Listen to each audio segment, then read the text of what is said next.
A distracted employee accidentally bumped into an elegant man. He was fascinated by her beauty.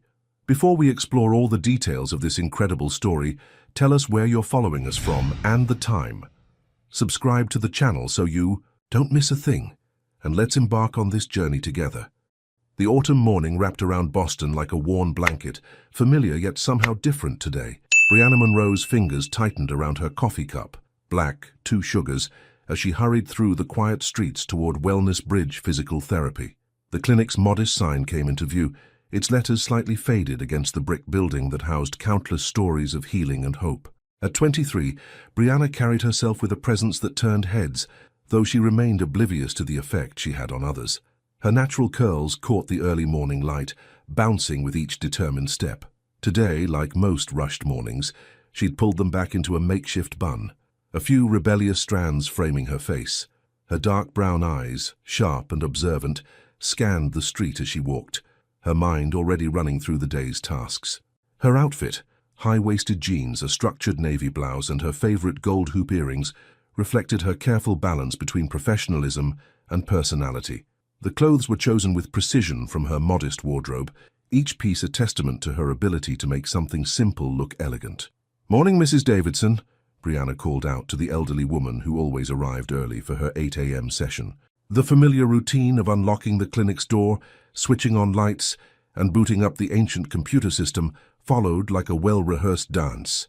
The reception desk was her command center, though sometimes it felt more like a fortress. From here, she juggled impatient patients, temperamental insurance companies, and doctors who barely acknowledged her existence. Her fingers moved automatically to straighten the stack of forms in the top drawer, a nervous habit that surfaced whenever her mind was troubled. Today, that trouble had a name: bills. Her mother's latest medical tests had arrived yesterday, along with their accompanying costs. The numbers danced mockingly in her head as she arranged the day's appointment folders. Each manila folder represented another hour she couldn't spend at her mother's bedside, another day postponing her own dreams of returning to school. Already reorganizing those drawers? The warm voice of Dr. Reeves, the clinic's owner, broke through her thoughts. The older woman leaned against the reception desk, her silver hair pulled back in a neat bun, kind eyes crinkling at the corners. "You know, one of these days, you're going to have to tell me your filing system secrets." Brianna managed a small smile. "No secrets, Dr. Reeves, just good old-fashioned Virgo neurosis. Well, whatever it is, it keeps this place running." Dr. Reeves paused, her expression shifting to something more serious. "Did you think about what we discussed? About the administrative position opening up?" The question made Brianna's heart skip. She had been preparing for months, taking online courses in healthcare administration during her lunch breaks, studying management techniques after her mother fell asleep at night. "Yes, ma'am. I've updated my resume and—" The clinic's door chimed, cutting through their conversation. Brianna looked up and time seemed to stop. He filled the doorway like a shadow coming to life. Tall, remarkably so, with broad shoulders and an athlete's build barely contained by his crisp white shirt and tailored pants. But it was his eyes that caught her off guard, green-gray, intense, carrying a weight that seemed to pull at something deep in her chest. His dark hair was perfectly trimmed, his full beard neat and professional, yet there was something raw about his presence, something that didn't quite fit with his polished exterior. "Mr. Hawthorne, Doctor." Reeves stepped forward, her voice warming with welcome. Right on time. Brianna's mind raced to catch up. Marcus Hawthorne, the new physiotherapist.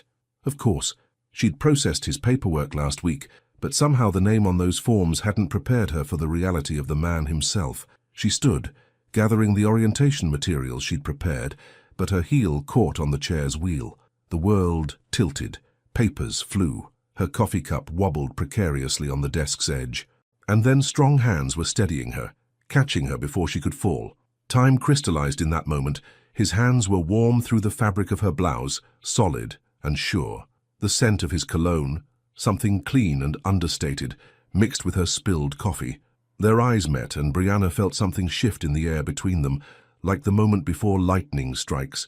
"I'm so sorry, I didn't mean to—" she started, but her words tangled as she noticed the coffee stains spreading across his pristine white shirt. "It's fine," he said, his voice deep and quiet, with an edge of something she couldn't quite read.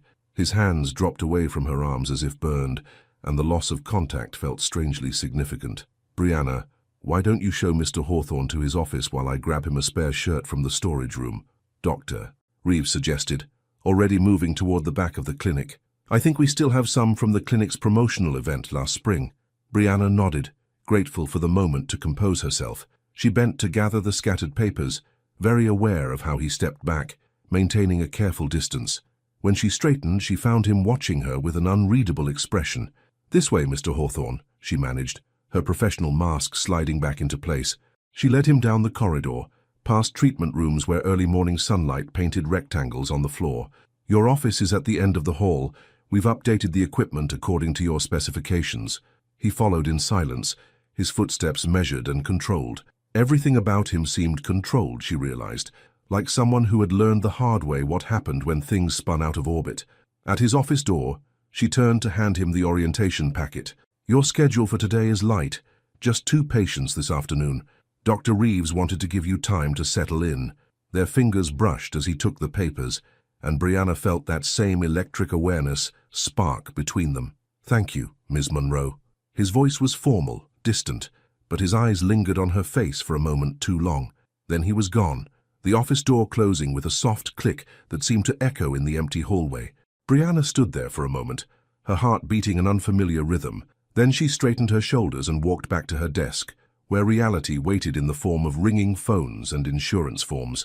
But as she settled into her chair, she couldn't shake the feeling that something had shifted in her carefully ordered world, like a book knocked slightly off-center on a shelf, or a picture frame tilted just enough to catch the eye. Nothing obvious, nothing dramatic, just the quiet certainty that things would never be quite the same. She opened her drawer to reorganize the forms again, finding comfort in their familiar order. Outside her window, Boston was waking up, the street filling with people rushing toward their own stories. But here, in this moment, Brianna Monroe had the strange feeling that hers was just beginning. What she didn't know, couldn't know, was that down the hall Marcus Hawthorne stood at his office window, staring at nothing, his fingers absently tracing the coffee stain on his shirt. And for the first time in a very long time, the weight of his grief felt just a little lighter, though he wasn't ready to understand why. The evening light was fading when Brianna finally allowed herself to exhale. The clinic had emptied, save for the quiet hum of the air conditioning and the occasional shuffle of papers from Dr. Reeves's office. Her fingers moved methodically over the keyboard, finishing the day's insurance claims, but her mind kept drifting to the closed door at the end of the hallway. Marcus Hawthorne had spent his first day moving like a ghost through the clinic, speaking only when necessary, his patients responding to his quiet authority with a mix of respect and curiosity. She'd watched him from the corner of her eye, noting how he seemed to carry silence with him like a shield. The vibration of her phone pulled her attention away from her thoughts. Tasha's name flashed on the screen, accompanied by 3 dancing emojis. "Girl, you better not still be at that desk." Tasha's voice crackled through the speaker, full of life and warning. "It's almost 7. Brianna glanced at the clock, guilt settling in her stomach. "I'm just finishing up. Mom's nurse is there until 8. Tasha's skepticism was palpable, and it has nothing to do with trying to avoid telling me about the new doctor everyone's talking about. Physical therapist." Brianna corrected automatically, then cursed under her breath as Tasha's triumphant laugh filled the line. "So there is something to tell. Spill it. Is he as fine as Mrs. Rodriguez from the morning shift claims? She texted me saying he looks like he walked straight out of a magazine." Brianna's eyes drifted to the hallway again. "He's professional." "Professional?" Tasha's voice rose an octave. "That's all you're giving me? After I spent my entire lunch break hearing about how this man has arms like—" "I spilled coffee on him," Brianna interrupted, heat rising to her cheeks at the memory. "First thing this morning, all over his white shirt." The silence on the other end lasted exactly 2 seconds before Tasha burst into laughter. "Only you, B. Only you could meet a fine man and baptize him in caffeine within the first minute. It's not funny. I looked like a complete—" Brianna's voice caught as movement in her peripheral vision made her freeze. Marcus stood in the hallway, his broad frame silhouetted against the dim evening light. Their eyes met, and for a moment she forgot how to breathe. "I'll call you back," she whispered into the phone, ignoring Tasha's protests as she ended the call. Marcus approached her desk with that measured walk of his, each step deliberate as if he was counting them in his head. He'd changed into the clinic's logo shirt after the morning's incident, a simple grey polo that somehow made him look even more imposing. "Ms. Monroe," he said, his voice low and controlled, I wanted to return these before leaving. He placed a stack of patient files on her desk, each one annotated with precise handwriting. Thank you, Mr. Hawthorne. She reached for the files, careful not to let their fingers brush. How was your first day? Something flickered in his eyes. Surprise, perhaps, at the personal nature of the question. Productive, he answered after a pause. Then, as if the word wasn't enough, he added, different from my last clinic. It was the most he'd said to her all day. Brianna found herself wanting to hold on to this moment, to unravel the layers of meaning beneath his careful words. Different can be good, she offered softly.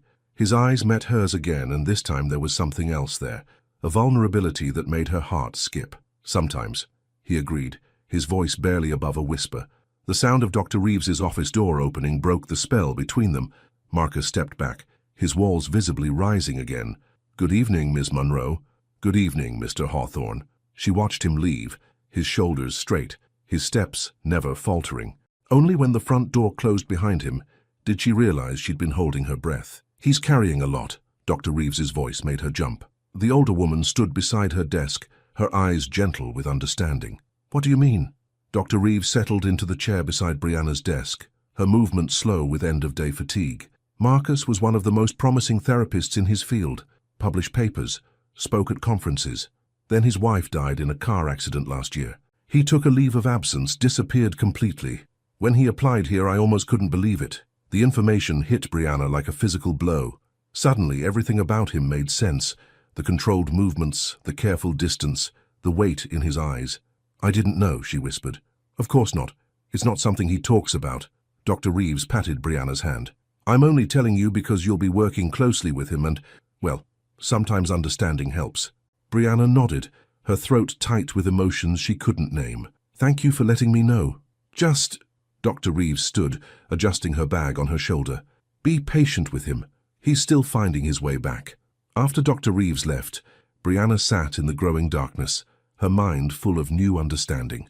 The coffee incident replayed in her head, his steady hands catching her, the way he'd pulled back as if burned. She thought of her own carefully constructed walls, built from years of putting everyone else's needs before her own. Her phone buzzed again, a text from the nurse reminding her that her mother had taken her evening medication. Reality crashed back in, and Brianna began gathering her things. As she locked up the clinic, she couldn't help glancing down the street, wondering which direction he had gone, whether he too was heading home to an empty apartment filled with memories. The bus ride home was a blur of streetlights and thoughts she couldn't quiet. When she finally walked through her front door, the nurse greeted her with a tired smile. She's had a good day, the nurse reported, gathering her coat. Ate well, did her exercises. She's been asking for you. Brianna found her mother in the living room, wrapped in her favorite blanket, the TV playing softly in the background. Hey, Mama. There's my girl. Her mother's smile was weak but genuine. You're late today.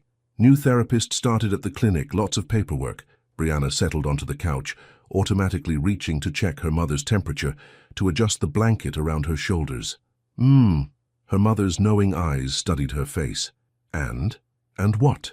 And there's something different about you today. I can see it. Brianna thought of Marcus's eyes, of the way the air seemed to change when he was near, of the sadness he carried, and the strength it must take to keep moving forward. It was just a long day, Mama. Nothing different. But as she moved through their evening routine, heating up dinner, organizing medications, helping her mother to bed, Brianna couldn't shake the feeling that everything was different, not in grand, sweeping ways, but in the quiet spaces between heartbeats, in the moments when silence spoke louder than words. Later, lying in her own bed, she stared at the ceiling and thought about grief, about how it shaped people like water-shaped stone. She thought about Marcus Hawthorne and wondered if he was awake too, haunted by memories of a life that no longer existed. Her phone lit up with another text from Tasha. You still owe me details. Lunch tomorrow? Brianna smiled despite herself, typing back a quick yes. She needed Tasha's light, her unwavering ability to see hope in every situation. Because tomorrow she would walk into that clinic again, and she would see him, and now she would know about his loss, about the reason for his silence, about the weight he carried. And somehow knowing made everything more complicated and simpler at the same time. She closed her eyes, letting the distant sound of traffic and her mother's breathing from the next room wash over her. Tomorrow would come with its own challenges, its own moments of collision and retreat. But for now, in the quiet of her room, Brianna Monroe allowed herself to feel the strange mix of emotions stirring in her chest: compassion, curiosity, and something else she wasn't ready to name. Outside, Boston slept, its streets quiet under a blanket of stars. And somewhere in this same city, Marcus Hawthorne sat in his sparse apartment, looking at an old photograph of a smiling woman he could no longer touch, wondering why, for the first time in a year, the pain felt just a little less sharp, a little less consuming. Neither of them knew it yet, but their worlds had already begun to orbit each other, pulled together by forces as inevitable as gravity itself. And sometimes in the space between heartbeats, between coffee spills and careful words, between grief and hope, love finds its way in, not with a bang, but with a whisper so soft you might miss it if you weren't paying attention. The lunch rush at Rosie's diner was in full swing, the clatter of plates and hum of conversations filling the small space. Brianna sat across from Tasha in their usual booth, watching her friend attack a plate of loaded fries with her characteristic enthusiasm. The sun streaming through the window caught the gold highlights in Tasha's braids, making them sparkle as she gestured emphatically. "So you're telling me," Tasha said between bites, her honey-colored eyes sparkling with mischief, "that this man hasn't said more than 10 words to you since the great coffee incident? After 3 whole days?" Brianna pushed her salad around her plate, avoiding her friend's knowing gaze. "He's professional, Tash. It's not like we're supposed to be having heart-to-heart conversations between appointments." Tasha wiped her hands on a napkin, her silver bangles jingling. "And that's why you've been checking your phone every 30 seconds? Because it's so professional." Heat crept up Brianna's neck. "I'm waiting for the nurse to update me on Mum's new medication schedule." "Right. And I'm just working 2 jobs because I love being sleep-deprived." Tasha leaned forward, her expression softening. "B, when was the last time you actually looked at someone? I mean really looked. Not just as another responsibility to manage." The question hit too close to home. Brianna thought of Marcus's eyes, of the way he moved through the clinic like someone trying not to disturb the air around him. "It's not like that," she said quietly. He's been through something big." Understanding dawned on Tasha's face. "The way you've been through something? Always carrying everyone else's weight?" Before Brianna could respond, her phone buzzed. Actually, the nurse this time. She read the message and felt her shoulders tense. "Mom's having a rough day. The new medication is making her dizzy." "Go," Tasha said immediately, already signaling for the check. "I've got to head to the salon anyway. Mrs. Peterson's roots won't fix themselves." Outside the diner, Tasha pulled Brianna into a tight hug, her familiar scent of coconut oil and hair products wrapping around them both. "Just don't close yourself off to possibilities, okay? Even broken people deserve chances." The words followed Brianna back to the clinic, echoing in her mind as she settled behind her desk. The afternoon schedule was full, and she immersed herself in the familiar rhythm of checking in patients, filing insurance claims, and keeping the carefully orchestrated dance of appointments flowing smoothly. It was during a rare quiet moment that she heard it. Music drifting from the back of the clinic, not the usual bland instrumental tracks they played during therapy sessions, but something different, something real. Before she could stop herself, her feet carried her toward the sound. She found herself at the door of Treatment Room C, where Marcus was preparing for his next patient. A small Bluetooth speaker sat on the windowsill, playing what she recognized as classical piano music. He looked up as she appeared in the doorway, his hands stilling over the fresh towels he was arranging. For a moment, neither of them spoke. "Chopin," she said finally, surprising herself. "Nocturne in E-flat major." Something shifted in his expression, surprise followed by a flicker of genuine interest. "You know classical music? My mum used to play." The words came out soft, weighted with memory. "Before she got sick, she taught piano lessons from our living room." Marcus's movements slowed, became more deliberate. "Used to," he repeated, and she heard the understanding in his voice, the recognition of loss, of before and after. "She can't control her hands well enough anymore," Brianna explained, not sure why she was sharing this with him. "But she still listens. Says music speaks when words aren't enough." He turned to face her fully then, and for the first time, she saw his walls lower slightly. "Your mother sounds wise." "She is."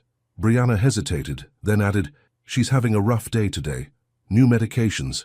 Marcus nodded, and something in his posture changed, became less the distant professional and more the healer she glimpsed when he worked with patients. "Medication adjustments are always difficult, both for the patient and, he paused, his eyes meeting hers, for those who care for them. The understanding in his voice made her throat tight. Before she could respond, the front desk phone rang, its shrill tone shattering the moment between them. I should, she gestured vaguely toward the reception area. Of course. He turned back to his preparations, but then called softly, Ms. Monroe? She paused in the doorway. There's a therapy technique we sometimes use with patients struggling with medication side effects. Nothing complex, just some simple exercises to help with dizziness and balance. If you'd like, I could... Yes, she said, perhaps too quickly. I mean, that would be helpful. Thank you. He nodded once, and she hurried back to her desk, her heart beating an unfamiliar rhythm. The rest of the afternoon passed in a blur of appointments and paperwork, but she was acutely aware of his presence, of the music that continued to drift through the clinic, changing from Chopin to Beethoven to something modern she didn't recognize. At closing time, she found a neatly folded paper on her desk.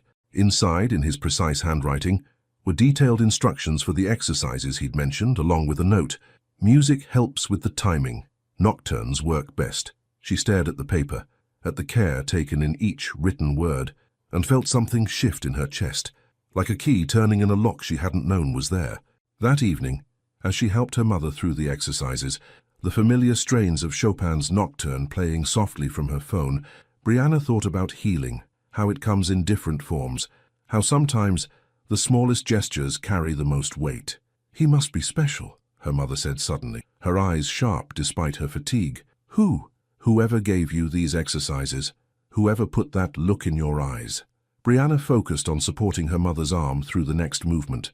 He's just being kind. Kindness is never just anything, baby. Her mother's hand squeezed hers weakly, especially when it comes from someone who understands loss.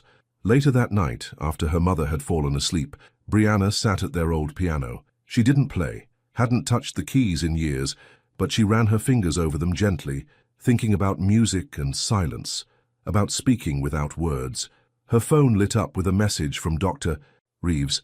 Administrative position interviews start next week. You're first on the list.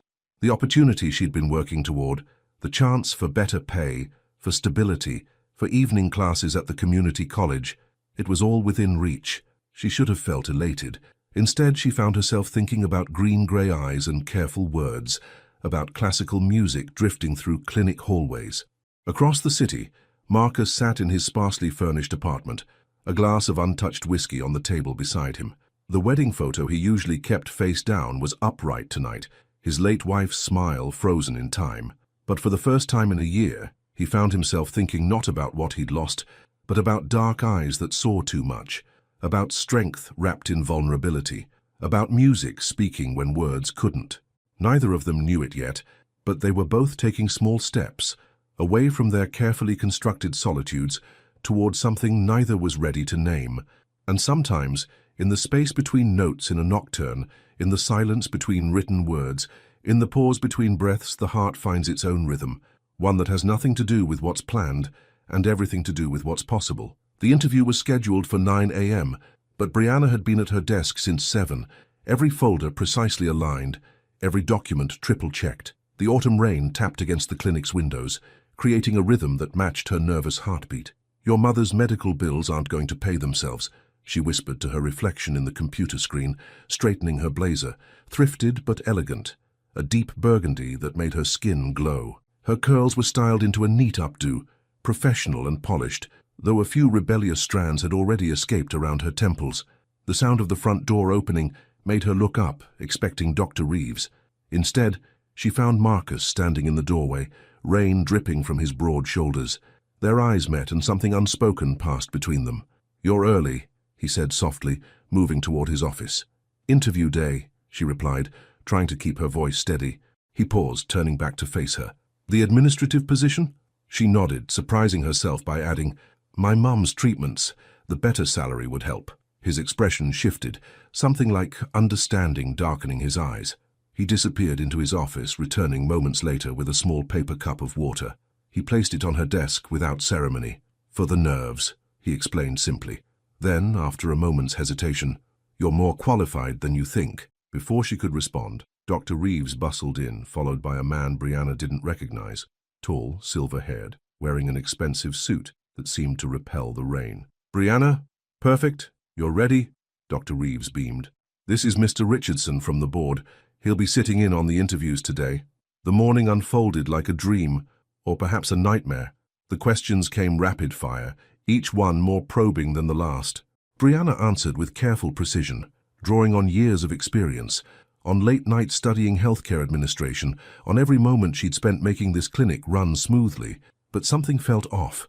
The way Mr. Richardson's eyes kept sliding past her, the slight curl of his lip when she mentioned her community college courses. She recognized that look, had seen it too many times before. When the interview ended, she knew it in the way Mr. Richardson's handshake was barely a touch, in the way Dr. Reeves wouldn't quite meet her eyes. The rain had intensified by lunch, matching her mood.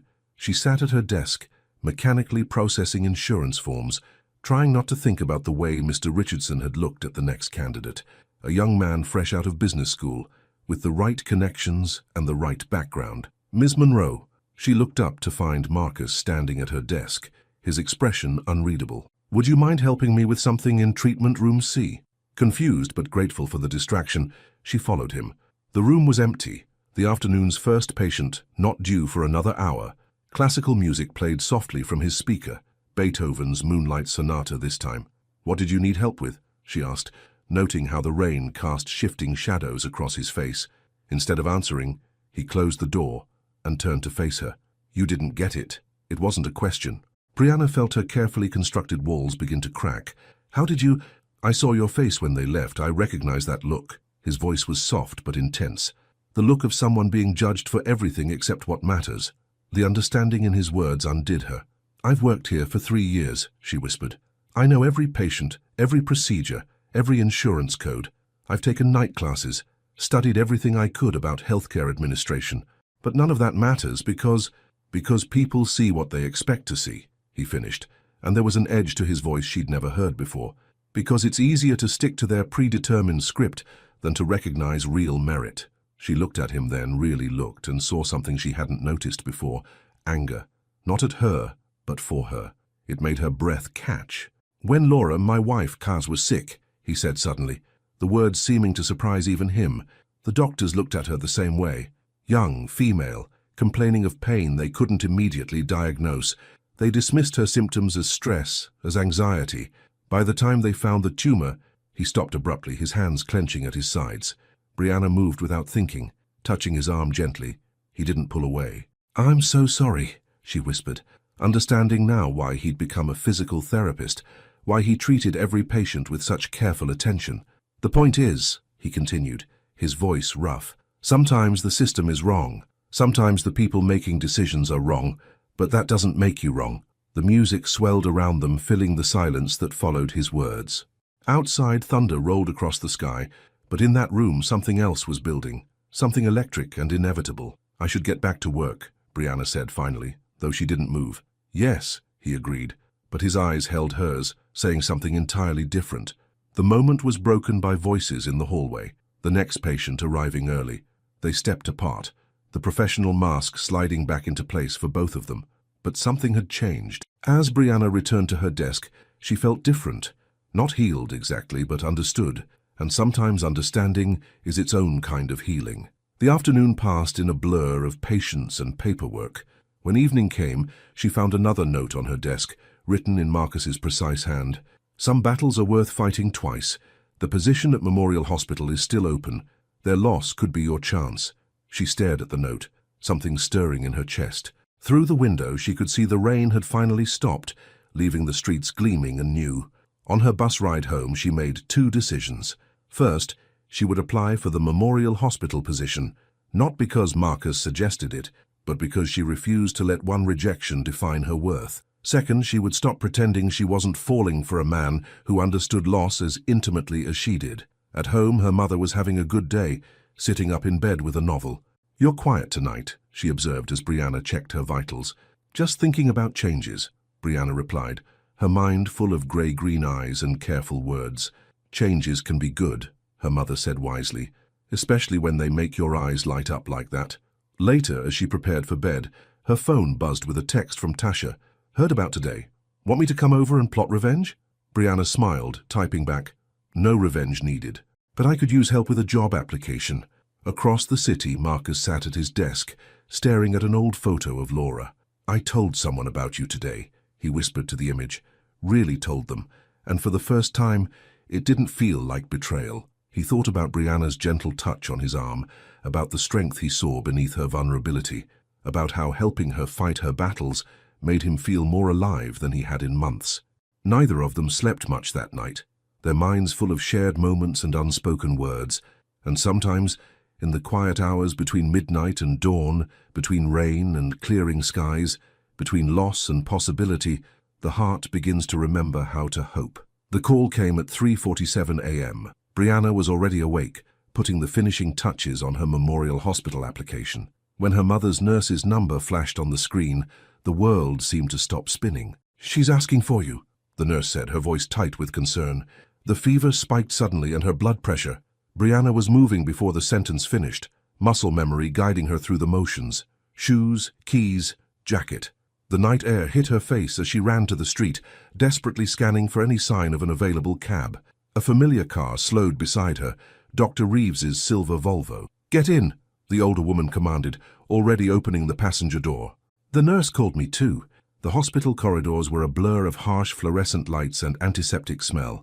Her mother looked small in the emergency room bed, her dark skin ashen, her breathing labored. The doctors spoke in clipped tones about infection, about compromised immune systems, about waiting and watching. Dawn found Brianna slumped in an uncomfortable chair, her carefully formatted job application forgotten on her laptop at home. Dr. Reeves had left an hour ago, extracting a promise from Brianna to call if anything changed. "Miss Monroe?" She looked up to find Marcus standing in the doorway, still in his running clothes, concern etched on his features. The sight of him, solid, real, unexpected, made her throat tight. "Dr. Reeves told me," he explained softly, moving into the room. "I was out for my morning run, and the hospital was on my route." The casual lie was kind. The hospital was nowhere near his usual running path. She'd overheard him discussing his route with a patient just last week. "You didn't have to come," she managed, but her voice betrayed her. He didn't respond immediately, instead studying the various monitors attached to her mother, his professional knowledge evident in his gaze. "The fever's down," he noted. "That's good." Brianna nodded, too exhausted to speak. Without asking, Marcus disappeared and returned minutes later with 2 cups of coffee. He placed one in her hands, the warmth seeping into her cold fingers.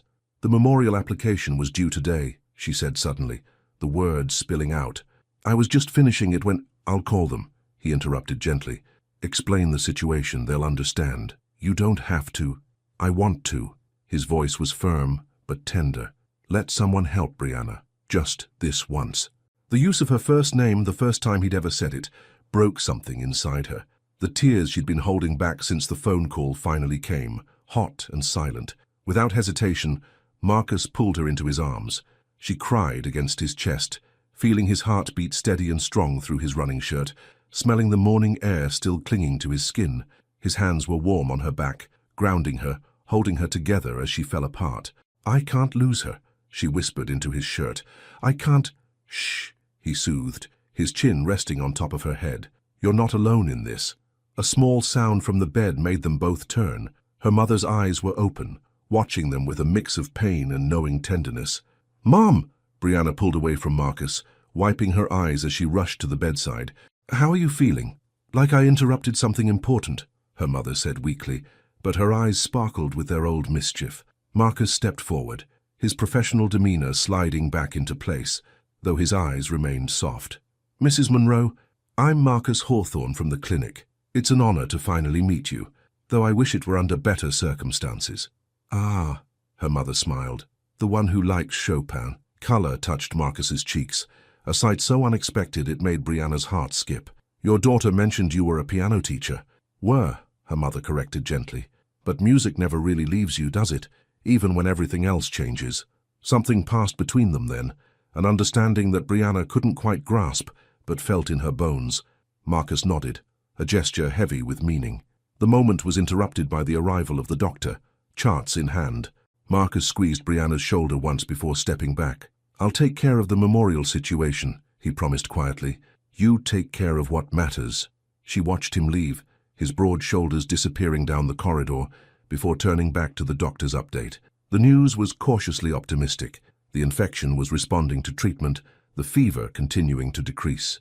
Hours later, with her mother sleeping peacefully and the crisis past, Brianna checked her phone to find several messages. From Tasha, "On my way with real food and fresh clothes.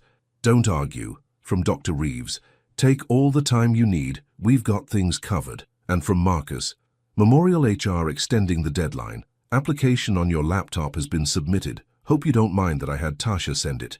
Interview scheduled for next week. Your mother's right about music never leaving. Some things, once they touch us, become part of who we are." She read his message twice, understanding he wasn't just talking about music. Her mother stirred, and Brianna took her fragile hand, thinking about strength and vulnerability, about how some people walk into your life exactly when you need them most. "He's good for you," her mother murmured, not opening her eyes. "He sees you." "I know," Brianna whispered, and for the first time, she let herself fully acknowledge the truth of it. Later that evening, after Tasha had come and gone with her whirlwind of energy and care, after the night nurse had arrived and the hospital had settled into its quieter rhythms, Brianna found herself in the hospital chapel. She wasn't particularly religious, but something about the peaceful space called to her. Soft piano music drifted through the door, a volunteer playing hymns on an old upright piano. The melody was simple but touching, and Brianna closed her eyes, letting it wash over her. In the music, she heard echoes of her mother's stronger days, of Marcus's quiet understanding, of all the moments that had led her here. Her phone buzzed one last time. Marcus again. "Music helps heal what words can't touch. Get some rest, Brianna. Tomorrow is another day." She smiled, tucking the phone away, and let herself believe that maybe, just maybe, some breaking points are really beginning points in disguise.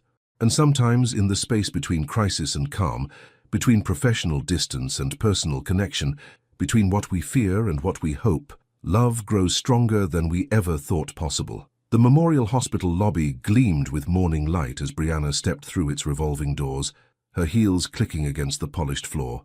A week had passed since her mother's hospitalization, and life had settled into a new rhythm, one that felt both fragile and stronger than before. "You've got this," Tasha had declared that morning, helping Brianna choose the perfect interview outfit, a deep blue dress that made her look both professional and powerful. Show them what they missed out on at the clinic. Now, sitting in Memorial's waiting area, Brianna touched the small note in her pocket. Marcus's handwriting neat and sure. "Trust your strength. It's what makes you extraordinary." He'd left it on her desk that morning, along with a cup of coffee from their shared spot, Hidden Bean. The interview itself was unlike anything she'd expected.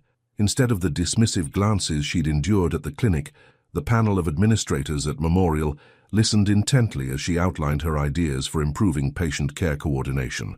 They asked meaningful questions about her experience, her education plans, her vision for the future. "Your understanding of both the administrative and human aspects of healthcare is impressive, Ms. Monroe," the head administrator commented, studying her resume. "It's rare to find someone who can bridge that gap so effectively." Walking out 2 hours later, Brianna felt lighter somehow, as if a weight she'd carried for years had finally shifted. Her phone buzzed with a text from the home nurse. "Your mother's doing well. Ask me to remind you to breathe." She smiled, typing back a quick thank you, before heading to the clinic for her afternoon shift. The familiar street seemed different today, filled with possibility rather than limitation. The clinic's atmosphere hit her as soon as she walked in. Something was wrong. Dr. Reeves stood at the reception desk, her face drawn with concern, as she spoke in hushed tones with Marcus. They both looked up when Brianna entered, their expressions making her heart skip.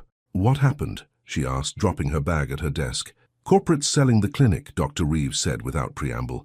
"They're consolidating resources, focusing on larger facilities. We have 3 months." The news landed like a physical blow. This place wasn't just a job. It was a community, a family of sorts. She thought of their patients, many of whom had been coming here for years, who trusted them, who needed them. "There has to be something we can do," Brianna said, her mind already racing through possibilities. "The patient base, the location." "Actually," Marcus stepped forward, his voice carrying an edge of something she couldn't quite read, "there might be." Dr. Reeves looked at him sharply. "Marcus?" He ran a hand through his hair, a rare gesture of uncertainty. "I've been thinking about opening my own practice. Something smaller, more focused on individual care. When Laura, after everything, I promised myself I'd build something meaningful, something that puts people before profits. But that would take significant investment, Dr. Reeves pointed out. The equipment alone, I have savings, he said quietly, and connections with medical equipment suppliers from my previous work. It's not impossible. Brianna watched his face as he spoke, seeing the passion beneath his usual reserve. This wasn't a sudden decision, she realized. He'd been planning this, waiting for the right moment. The staff would need to be minimal at first, he continued, his eyes meeting Brianna's. Just the essentials, someone who understands both the administrative side and the human element, someone who knows our patients, our community. Her heart stuttered as she understood what he wasn't saying directly. You'd need a partner, she heard herself say, someone invested in the long-term vision. The word partner hung in the air between them, heavy with multiple meanings. Yes, he agreed softly, still holding her gaze. I would. Dr. Reeves looked between them, a small smile playing at her lips. Well, she said, gathering her papers, I think I'll let you two discuss the possibilities. Whatever you decide, you have my full support. After she left, silence filled the reception area. Brianna's mind was spinning with implications, with possibilities, with fears and hopes all tangled together. The memorial interview, she started. It went well. I'm not surprised, Marcus said, moving closer to her desk. You're exceptional at everything you do. The compliment, delivered in his straightforward way, made her breath catch. This idea of yours, it's risky. Starting from scratch, competing with larger facilities. Life is risk, he said quietly. I learned that the hard way. But sometimes the biggest risk is not taking one at all. She thought about her mother's words from the hospital. He sees you. Looking at Marcus now, she knew it was true. He saw her potential, her strength, her worth, not as an employee, but as an equal. I need time, she said finally, to think about it, to talk to my mother, to consider everything. Of course, he nodded, understanding as always. But Brianna? Yes, whatever you decide about Memorial or this, it won't change what's growing between us. I need you to know that. The words, spoken in his deep, sincere voice, made her heart race.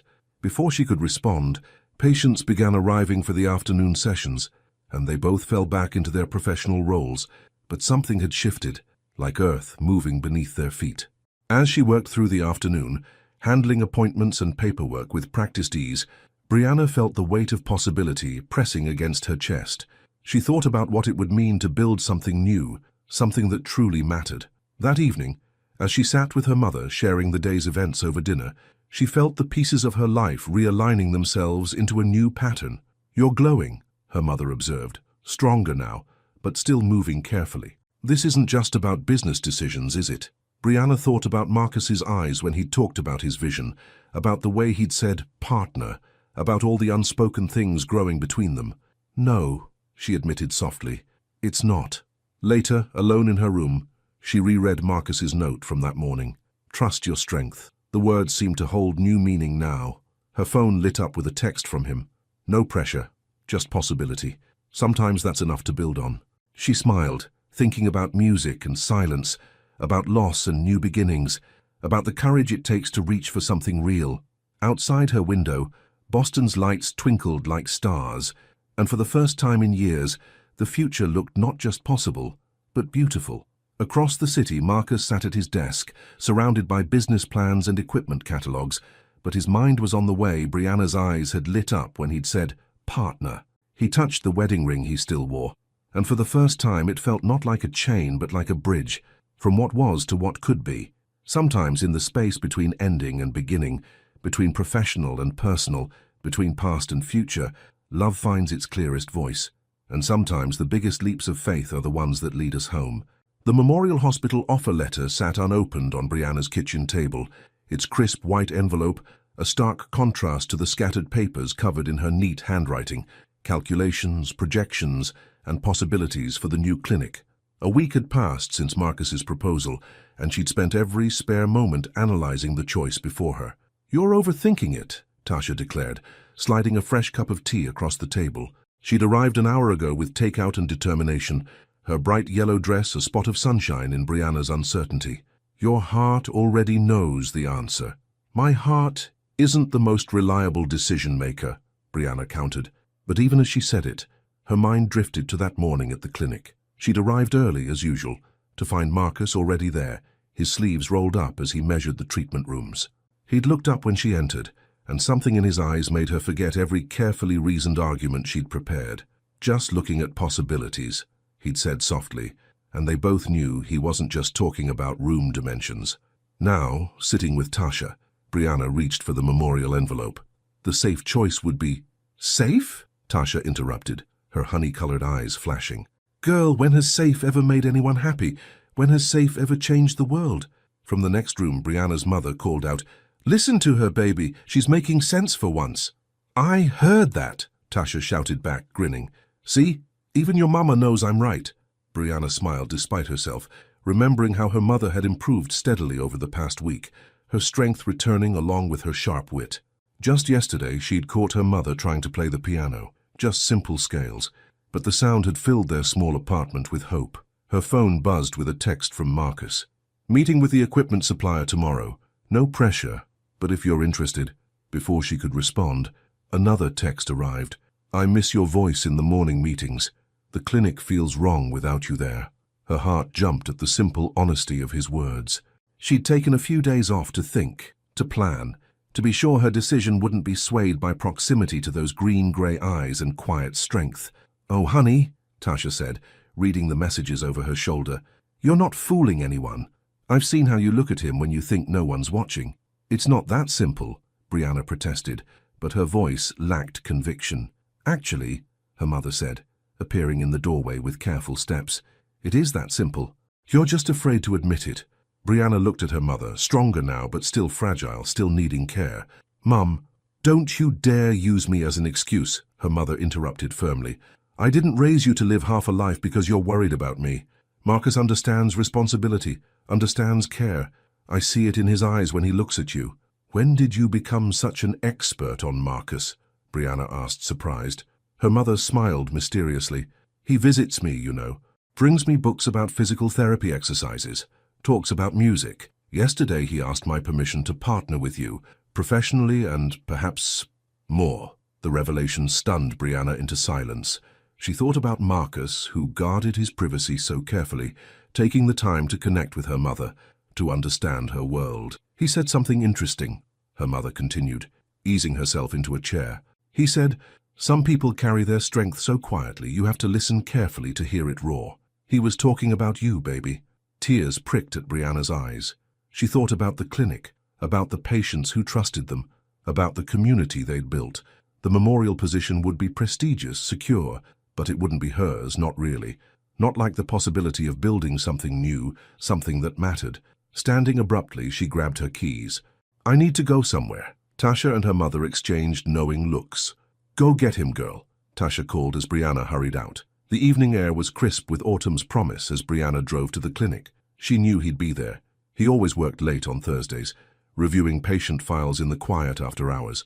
The clinic's lights were dim, but she could see him through the window, sitting at his desk, completely absorbed in his work. Her heart did that familiar skip as she watched him, remembering every small moment that had led to this one.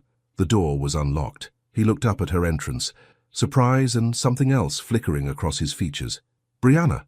She moved to his office with purpose, holding his gaze. "Ask me again." He stood slowly, understanding dawning in his eyes.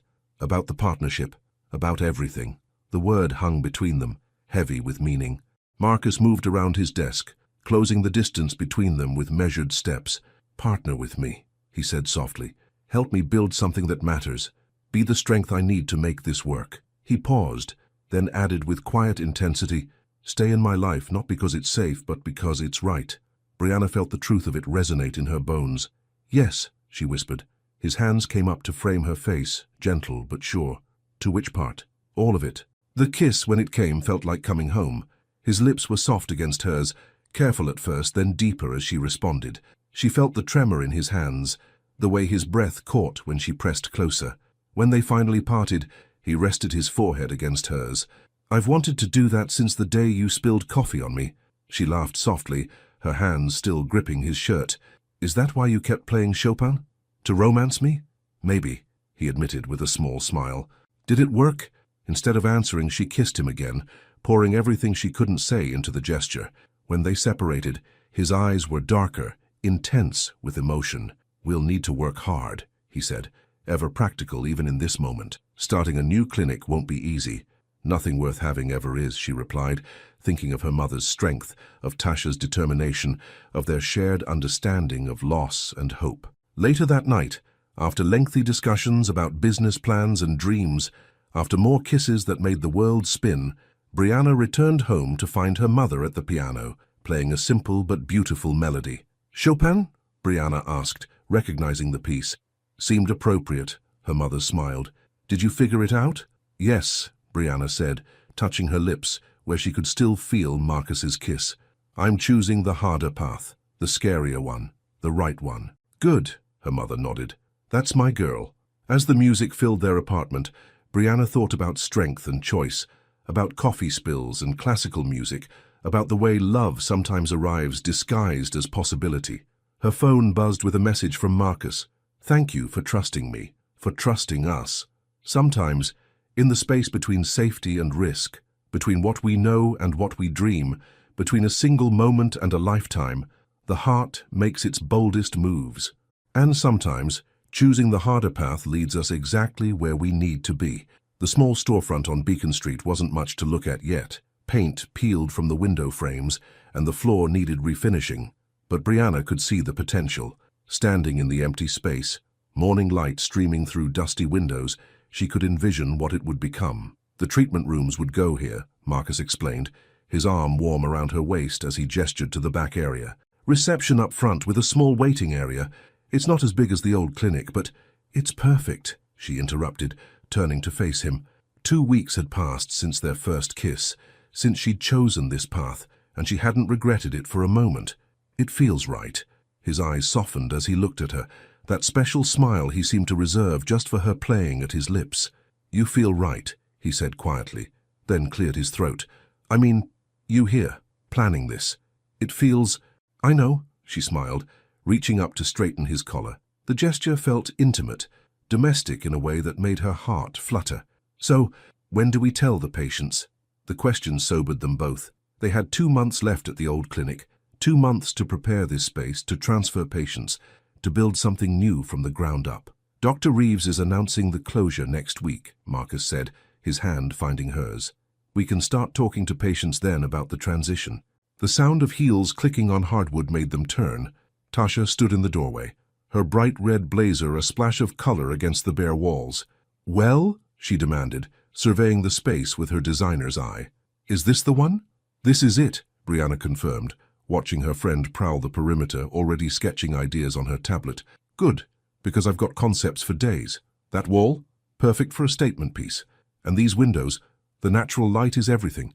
Tasha paused, looking at them knowingly. "Plus it's only 10 minutes from B's place.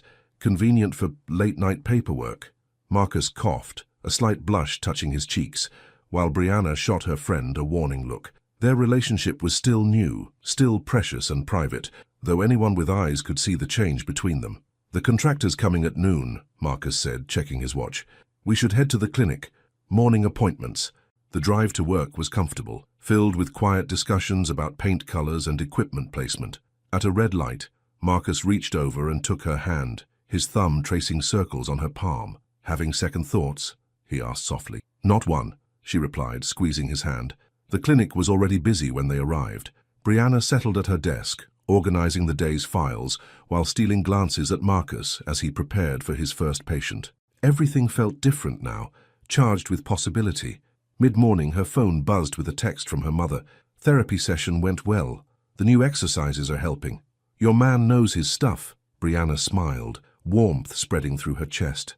Marcus had insisted on overseeing her mother's physical therapy personally, working with her 3 times a week to rebuild her strength. The way he cared for her mother, with such gentle patience, made Brianna fall a little more in love with him every day. Love. The word had crept up on her, settling into her heart when she wasn't looking. She wasn't sure when it had happened, maybe during those early morning coffee moments, or in the quiet ways he anticipated her needs, or in how he looked at her like she was something precious and strong at the same time. "Ms. Monroe." Mrs. Henderson, one of their elderly patients, approached her desk. "Is it true about the clinic closing?" Brianna hesitated, the official announcement not yet made. But Mrs. Henderson had been coming here for years, trusting them with her care. "Some changes are coming," she said carefully. "But we'll still be here for you." Marcus's voice came from behind her. He moved to stand beside Brianna's desk, professional but present. "Just in a new location. Same care, same commitment." "Sup?" Henderson looked between them, understanding dawning in her wise eyes. "Together, together," they confirmed in unison, then shared a small smile at their synchronicity. The rest of the day passed in a blur of patience and preparations. After hours they sat in Marcus's office, surrounded by business plans and permit applications. The evening light cast long shadows across the floor, and soft classical music played from his speaker, their soundtrack now. "We should talk about the ring," Brianna said suddenly, her eyes on his left hand where the wedding band still rested. Marcus stilled, his pen hovering over the paper. "I've been thinking about that," he admitted quietly. "About when Laura would want me to be happy, to live fully again. I just need time," she finished for him, understanding completely. "There's no rush, no pressure. We're building everything else together. This can wait until you're ready." He looked at her then, his eyes full of emotion. "How did I get so lucky?" "You spilled coffee on the right girl," she teased, trying to lighten the moment. "Actually, you spilled coffee on me," he corrected, pulling her from her chair into his lap. "Best thing that ever happened to me." Their kiss was sweet and slow, full of promise.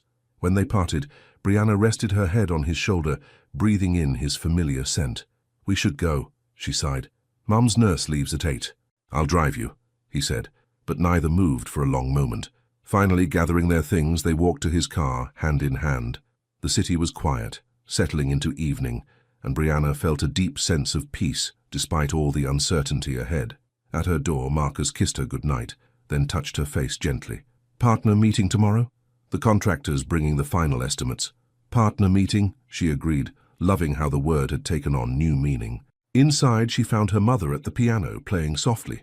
"Good day," she asked, noting Brianna's smile. "The best kind," Brianna replied, sitting beside her mother on the bench. "The kind where dreams start becoming real." Her mother nodded, her fingers still moving over the keys. "He's good for you, and you're good for him. Sometimes healing comes in unexpected ways." Later that night, as Brianna reviewed their business plans one last time, her phone lit up with a message from Marcus. "Just found the perfect waiting room chairs. Modern, but comfortable. Like us.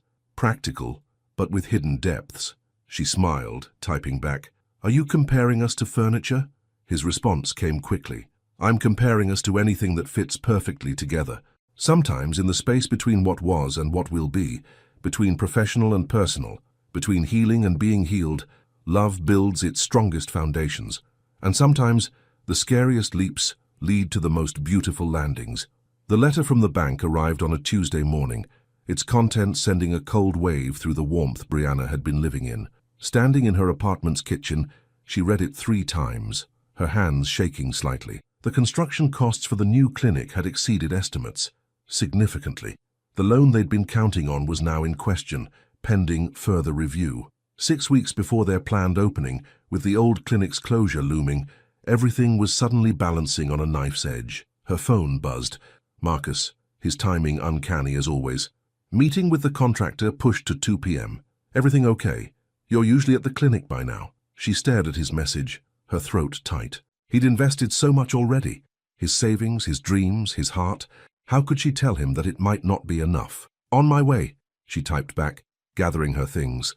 But instead of heading to the clinic, she found herself driving to Memorial Hospital. The administrative offices were quiet this early. Linda Carter, the HR director who had interviewed her weeks ago, looked up in surprise as Brianna appeared in her doorway. "Ms. Monroe, this is unexpected." "I'm sorry to come unannounced," Brianna started, her voice steadier than she felt. "But I needed to ask, is the position still open?" Linda's eyes widened slightly. "Actually, yes. Our first choice didn't work out. Are you saying you're interested?" Before Brianna could respond, her phone buzzed again. This time it was Tasha. "Girl, where are you? Your man is looking like a lost puppy at the clinic. Also, the paint samples arrived, and I need your input stat." Reality crashed back in. What was she doing here? This wasn't her anymore. The safe choice, the expected path. She thought about Marcus, about their shared dreams, about all they'd built together in these past weeks. "I'm sorry," she said to Linda, standing abruptly. I shouldn't have come. I already have a position, the best one I could ask for. The drive to the clinic was a blur of autumn colors and racing thoughts. She found Marcus in their future treatment room, surrounded by paint swatches and equipment catalogues, his sleeves rolled up as he measured wall spaces. He looked up as she entered, his face lighting up before concern crossed his features. Hey, you okay? You look... Instead of answering, she held out the bank letter. He read it quickly, his expression growing serious. Ah, he said softly, that's why you're late. Marcus, I went to Memorial, he finished, surprising her. Linda called me. She's an old colleague, wanted to know if I knew you were job hunting again. Shame washed over her. I went there, but I couldn't. He crossed the room in 3 strides, pulling her into his arms. I know, he murmured into her hair. I know you, Brianna. You were trying to find a backup plan, a way to protect everyone if this falls apart. She pressed her face into his chest, breathing in his familiar scent. The loan is just one option, he interrupted gently. I've been making calls all morning. There are other banks, other possibilities. But your saving are just money. He pulled back slightly, lifting her chin to meet her eyes. What matters is this, us, the dream we're building together. As if to emphasize his point, her mother's voice drifted in from the reception area, where she was sitting with Tasha. This shade of blue is all wrong. A healing space needs warmth, not an ice palace. Brianna couldn't help laughing, even as tears threatened. When did she get here? About an hour ago. Tasha picked her up, said we needed her expert opinion on colors. Marcus smiled softly. She's right, you know, about healing spaces needing warmth, understanding passed between them. This wasn't just about paint colors or bank loans. It was about building something that mattered, something that could help heal others the way they'd helped heal each other. I'm sorry, she whispered, for doubting, for going to Memorial. Don't be. He touched her face gently. Your instinct to protect, to plan, to take care of everyone. It's one of the things I love about you. The word hung in the air between them, its weight making her heart skip. They hadn't said it yet, though they both had felt it growing stronger each day. You love me? She asked softly. His eyes, those beautiful green-grey eyes that had first caught her attention all those weeks ago, held hers steadily. More than I thought possible, more than I thought I could ever love again. The kiss that followed was different from their others, deeper, more certain, full of promise and passion and future. When they finally parted, Brianna felt steadier, stronger. I love you too, she whispered against his lips. Good, he smiled, because I have an idea about the loan situation, but it's a little crazy. Before he could elaborate, Tasha's voice rang out. If you two are done making out in there, we need decisions about the reception desk. And Mama B says if you pick that sterile white color, she's disowning everyone. They laughed, the tension of the morning breaking. Walking into the reception area hand in hand, they found Tasha surrounded by fabric samples, while Brianna's mother sat regally in a test chair, directing operations like a queen on her throne. Finally! Tasha exclaimed. Now, about these curtains.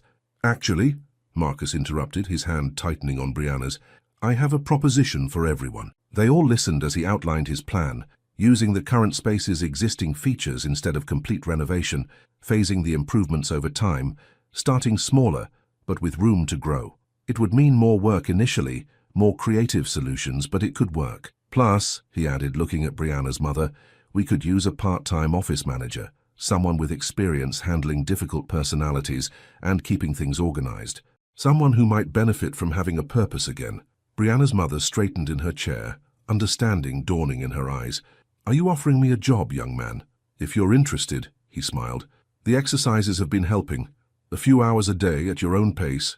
Tears shone in her mother's eyes as she nodded, unable to speak. Well, Tasha declared, wiping her own eyes, that settles it. New plan, new budget, same dream. Now, about these color schemes. Later that night, after hours of planning and replanning, after Tasha had gone home and her mother had fallen asleep smiling, Brianna sat with Marcus on the steps of their future clinic. You're amazing, she said softly. The way you think of everything. Everyone. He kissed her temple gently. I learned from the best. You taught me that healing isn't just about physical therapy. It's about community, about family, about love. Above them, stars peeked through the city's light pollution, and somewhere in the distance a piano played. Tomorrow would bring new challenges, new obstacles to overcome. But tonight, Sitting here with the man she loved, surrounded by the dreams they were building together, Brianna knew that sometimes the biggest leaps of faith led to the most beautiful landings. And sometimes, in the space between fear and faith, between doubt and determination, between what is and what could be, love proves stronger than any bank letter or balance sheet. Because real wealth isn't measured in dollars and cents, but in the hearts we touch and the lives we change, one small step at a time. The morning of the new clinic's opening dawned clear and crisp, autumn sunlight streaming through freshly cleaned windows. Brianna stood in the reception area, taking in every detail they'd worked so hard to perfect: the warm terracotta walls Tasha had insisted on, the comfortable seating arranged in welcoming clusters, the sleek reception desk where her mother would soon preside. 6 weeks of endless work had transformed the space, not into the ultra-modern facility they'd first imagined, but into something better, something that felt like home. Nervous? Marcus's voice came from behind her, followed by his arms wrapping around her waist. He rested his chin on her shoulder, both of them surveying their creation. Terrified, she admitted, leaning back against him. Excited, grateful, everything at once. He turned her in his arms, his eyes soft as they met hers. "I have something for you, before everyone arrives." From his pocket he pulled out a small velvet box. Brianna's heart skipped, then steadied as she saw his expression. Not nervous, just certain. "It's not what you think," he said softly, opening the box to reveal a delicate gold key on a chain. "Or maybe it is, just differently." Inside the box was also a note, written in his precise hand. "To my partner in all things, this is your key to both the clinic and my heart. Both are yours to keep." She touched the key gently, noting how it caught the morning light. "Marcus, I took off my ring last night," he said quietly, and she noticed for the first time his bare left hand. "Not because I've forgotten Laura, but because I'm ready to fully embrace this new chapter with you." Tears pricked at her eyes as he fastened the necklace around her throat, the key settling perfectly against her collarbone. "I love you," she whispered. "I love you too." His kiss was gentle, but full of promise. "Now, let's open these doors and start changing lives." The morning unfolded like a carefully choreographed dance.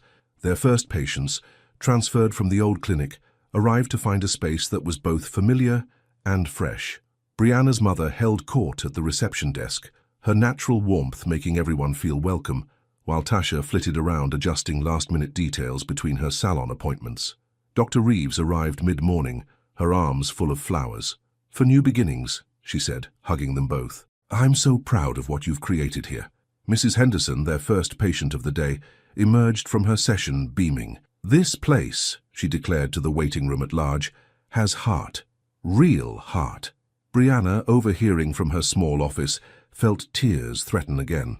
Through her open door she could see Marcus working with a patient, his hands gentle but sure as he guided them through exercises. He caught her watching and winked, making her heart flutter just like it had that first coffee-spilled morning. The day passed in a blur of emotion and activity. By closing time, exhaustion mingled with satisfaction as they gathered in the break room. Brianna, Marcus, her mother, Tasha, and Dr. Reeves, sharing cake and champagne. "To Healing Hearts Physical Therapy," Dr. Reeves toasted, her eyes twinkling at the name they'd chosen. "May you heal many." "To family," Brianna's mother added, looking stronger and happier than she had in months. "Both blood and chosen." "To love," Tasha declared with her characteristic directness, "because let's be real, that's what built this place." After everyone had gone, Brianna and Marcus stood in their clinic, their home away from home.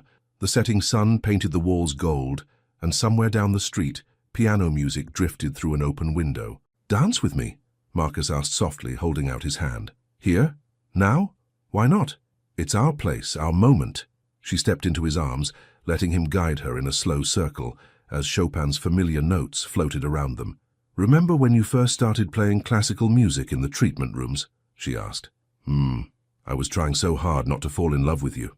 Playing music was the only way I could express what I was feeling. And now," he pulled back slightly, looking into her eyes, "now I don't have to hide anything. I can just love you fully and completely. Even when I reorganize your files," she teased. "Especially then." His smile was tender. "Even when you try to carry the world on your shoulders, or when you worry too much, or when you spend an hour color-coding the appointment calendar. That calendar system is perfectly logical," she protested, laughing. I know. He kissed her softly. It's perfectly you, and you're perfect for me. They swayed together as the last light faded, neither rushing to end the moment. Through the window, Boston's lights began to twinkle, and the piano music played on. What are you thinking? He asked, noting her contemplative expression. About coffee spills, she said honestly. About how sometimes the biggest changes in our lives start with the smallest moments. About how grief can lead to healing, and healing can lead to love. He nodded, understanding as always. Life has a way of bringing us where we need to be, even when the path seems unclear. Like bringing a quiet physical therapist and a two responsible receptionists together? Exactly like that. His arms tightened around her. Though you're much more than a receptionist now, you're a businesswoman, a partner, a healer in your own right. She touched the key, resting against her throat, thinking about doors opening, literally and figuratively. We did it, didn't we? Really did it. We're doing it, he corrected gently. Every day, every patient, every moment together. This is just the beginning. Later that night, after final checks and locked doors, after kisses in the parking lot and promises for tomorrow, Brianna sat with her mother at their old piano. Her mother's fingers, stronger now from therapy and purpose, picked out a simple melody. He's going to propose soon, her mother said matter-of-factly. I saw him looking at rings on his lunch break. Brianna smiled, her heart full. I know, and I'm ready. Of course you are, her mother nodded. Some loves are worth waiting for, worth building slowly, carefully, until the foundation is unshakable. Across the city, Marcus stood in his apartment, soon to be their apartment, once he found the courage to ask that too. The ring box sat on his dresser, not yet ready, but promising. Like their love, like their clinic, like their future, all works in progress, all growing more beautiful with each passing day. And sometimes, in the space between what was and what will be, between loss and discovery, between a coffee spill and a key on a chain, love writes its own story, not with grand gestures or perfect moments, but with patient hearts and healing hands, with quiet understanding and brave new beginnings. Because sometimes the greatest love stories aren't about instant passion or dramatic declarations. Sometimes they're about two people who understand loss, who choose hope, who build something meaningful together. Sometimes they're about coffee spills and classical music, about keys and promises, about hearts that heal by helping others heal. And sometimes they're about finding home in another person's eyes, about building dreams into reality, about turning endings into beginnings, one small moment at a time. 1 year later, the evening sun painted long shadows across the grand piano that now took pride of place in Healing Hearts Physical Therapy's waiting room. Brianna's mother sat at the keys, her fingers moving with renewed confidence as she played for the small gathering of family and friends. The clinic had grown beyond their dreams over the past year. What started as a leap of faith had blossomed into something extraordinary, not just a place of physical healing, but a sanctuary where broken spirits found their strength again. Brianna stood in the doorway of what was now their shared office, watching Marcus help their last patient of the day, an elderly veteran learning to walk again. Her hand absently touched first the key that still hung around her neck, then the elegant engagement ring that had joined it 3 months ago. The proposal had been perfectly them, quiet, meaningful. During a late-night planning session when they were surrounded by patient files and takeout containers, I can't imagine building any more of this life without you as my wife, he'd said simply, holding out the ring. Marry me, she'd said yes before he could finish asking, and they'd celebrated with their usual evening ritual, a shared cup of coffee from Hidden Bean, where it had all begun. Stop daydreaming and help me with these decorations. Tasha's voice broke through her reverie. Her friend, now the owner of her own thriving salon, was directing the setup for tomorrow's anniversary celebration. These photos aren't going to hang themselves. The walls would soon be covered with pictures chronicling their first year, patients achieving their goals, staff celebrations, quiet moments caught on camera. At the center would be their favorite, the entire team on opening day, hope bright in their eyes. I still can't believe you're letting me play tomorrow, her mother called from the piano, her voice stronger than it had been in years. The regular work schedule, carefully managed by Marcus, had done wonders for both her physical and mental health. Are you sure you don't want someone more professional?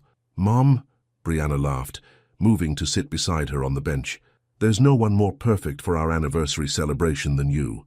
Your mother's music is part of our story now, Marcus added, joining them after seeing his patient out, just like Chopin. He wrapped his arms around Brianna from behind, and she leaned back into his familiar warmth. His left hand was bare now, his wedding ring to Laura carefully stored away, not forgotten, but transformed into a cherished memory rather than a weight. Speaking of stories, Tasha interrupted, her smile mischievous, when are you two going to start the next chapter? That new treatment room would make a perfect nursery in a few years. Brianna felt Marcus's small intake of breath, knew he was thinking of the conversation they'd had just last night about future plans and growing families. They had time. They had each other. Everything else would unfold as it should. One story at a time, Brianna replied, but she couldn't help smiling at the possibility in those words. The last sunlight streamed through windows, now decorated with children's artwork, gifts from their youngest patients. The walls that had once been bare now held healing and hope.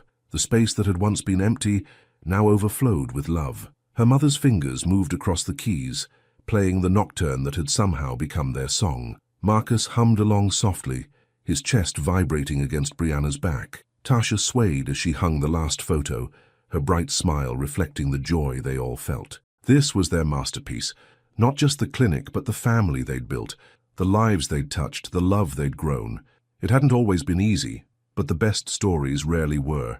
And as the music filled their healing space, as the day settled into evening, as love wrapped around them like a familiar melody, Brianna knew that some endings were really just beautiful beginnings in disguise. The coffee stain from that first morning was still barely visible on the waiting room floor. They'd decided to keep it, a reminder that sometimes the best things in life start with little accidents. Sometimes they start with spilled coffee and borrowed shirts, with quiet music and careful words, with hearts brave enough to try again. And sometimes, if you're very lucky, they start with two people who understand that love isn't about perfect moments, but about perfect understanding, about healing together, growing together, building dreams one small step at a time. As the last notes of the nocturne faded into silence, Marcus kissed her temple softly and whispered, "Ready to go home?" Brianna looked around at their creation, at her mother's smile, at Tasha's exuberant energy, at the space they'd filled with so much hope and healing. Then she looked up at the man who had helped her build it all, whose love had given her the courage to dream bigger than she'd ever dared before. "I am home," she whispered back, and in his eyes, she saw her truth reflected. Home wasn't just a place. It was this feeling, this love, this life they'd built together. The future stretched before them like an unwritten song, full of possibility and promise. But for now, in this moment, they had everything they needed. Each other, their family, their dreams made real, and the endless potential of tomorrow. And somewhere in the distance, as if the universe itself was offering its blessing, the soft notes of a piano drifted through the evening air, playing a melody that sounded remarkably like new beginnings. The end.